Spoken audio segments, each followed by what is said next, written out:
Tamriel, a planet so rich in history that many never even scratched the surface of it.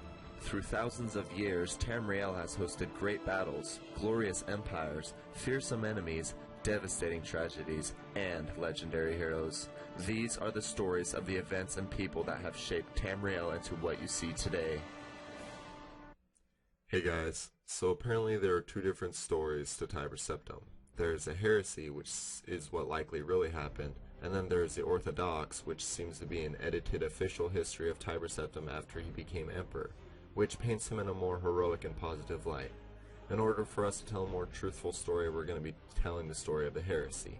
If you would like to leave an input of what is true and what is not true, then you can visit our forums at theemericovenant.com, or you can just leave a comment below. Today we will talk about Tiber Septim, or Talos, the name he was given at birth. To the people of Tamriel he is a man of great power, shrouded in mystery, and revered as a god. During his reign that began the Third Cyrodiilic Empire and the Septim dynasty, he fought to unify all of Tamriel under one banner. His past is confusing, to say the least, and many historians disagree on the facts concerning the man considered to be the greatest to walk all of Tamriel. While the details may be fuzzy, they all agree on one thing: Tiber Septim was a legend. Talos was born as Hajalti, Earlybeard. He is said to have been born in the kingdom of Alcair in High Rock. He has been described as having been a man of great personality and vitality, as well as power and intelligence. Perhaps it was because of these traits he was placed as general of Cuchulainn's army. Cuchulainn was king of Falkreath, who strived to unite the West Cyrodiil, and he saw greatness in young Talos. Cuchulainn set his eyes on Old Horadon, a fort controlled by the Reachmen, and allies with Skyrim to fight their common enemy. Talos, at the ripe age of 20, leads a band of Colovian troops with Skyrim berserkers against the Reachmen, and pushes them back behind their walls of Old Horadon.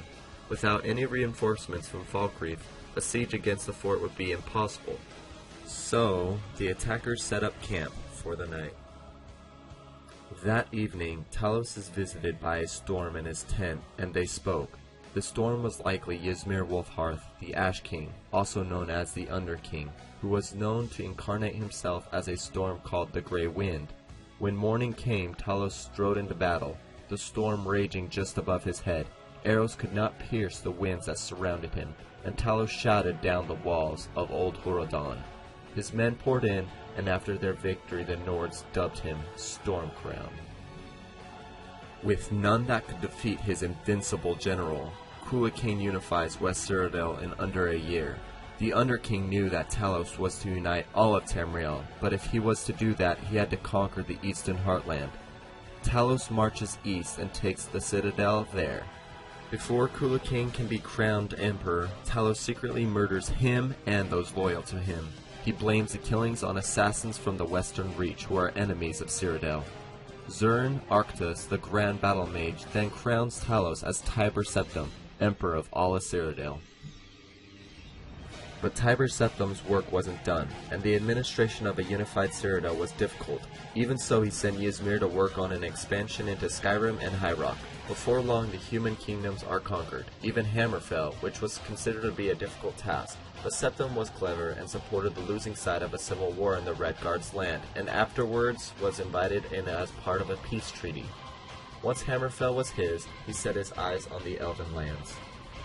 The Underking presses him to take Morrowind next, but Tiber Septim doesn't think that is a good idea. He had heard of the Tribunal's power, but the Underking wanted vengeance for personal reasons and points out that the Ebony in Morrowind could help rebuild Cyrodiil's economy after 400 years of war. Besides, they could use Tribunal's power to take Somerset Isles.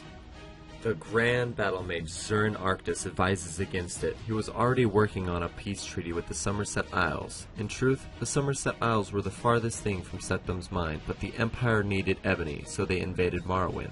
The Tribunal gives up, but the terms of the armistice hold a policy of non-interference with the Tribunal as well as acknowledging their religious beliefs.